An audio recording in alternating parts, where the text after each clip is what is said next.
আমি বলবো তুমি তোমার তো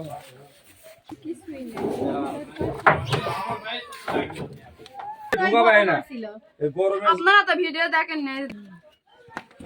বসবে যারা শুবে আর পড়বে কাপড় নাই সব পুড়ে গেছে না সব হয়ে গেছে দেখাবে যে ভাত চাউল দিন খাওয়া কিচ্ছু নাই কিছু নাই বাবা